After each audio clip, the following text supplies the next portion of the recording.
మీలో నుండి తీసి పారివేయండి. ఈరోజు చాలామంది రకరకాల బోధల చేత సంఘములో ఈ రోజున కలుషితాలు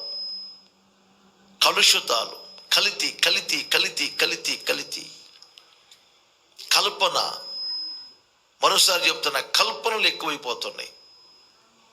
కల్పిత బోధలు, కల్పిత ఉపదేశాలు, కలుషం ఎక్కువైపోతుంది.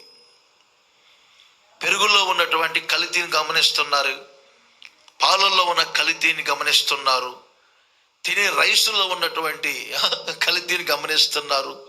తెల్లబియ్యం ఎవరు తింటున్నారు? ఇప్పుడు తెల్లబియ్యం ఎవరు తింటున్నారు? అందరూ ఏ రైసు? బ్రౌన్ రైస్ ఎక్కువైపోయింది. తెల్లబియ్యం కనపట్లేదుగా. ఎక్కడ షుగర్ వచ్చిద్దో అని చెప్పి బ్రౌన్ రైసుల్లో పడ్డారు, జొన్న రొట్టెల్లో పడ్డారు, సంగట్లో పడ్డారు. ఓల్డ్ ఈజ్ గోల్డ్ అన్నట్టు ఒకప్పుడు వద్దనుకున్నటువంటి జొన్నలు, వద్దనుకున్నటువంటి కందులు, వద్దనుకున్నటువంటి అలసందలు, వద్దనుకున్నటువంటి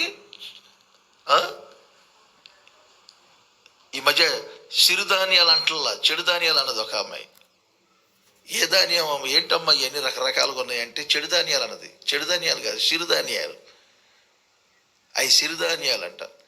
వద్దనుకున్నవన్నీ ఇప్పుడు మరలా వచ్చినాయి. నిజమే, ట్రెండ్ అలా మారిపోతుంది. అర్థమైందా? ఒకప్పుడు నిక్కర్లు వేసుకొని తిరిగేవాళ్ళు, పూర్వం నిక్కర్లు. ఆ తర్వాత వచ్చినాయి ప్యాంటు షర్ట్లు. ఇప్పుడు మళ్ళీ ప్యాంటు షర్ట్లు ఎవరు ఇట్లా మళ్ళీ నిక్కర్లోకి వచ్చేసారు. ఇలా మంచిది ఇవన్నీ గమనిస్తున్నారు, కానీ బోధల్లో కల్తీని గమనించలేకపోతున్నారు.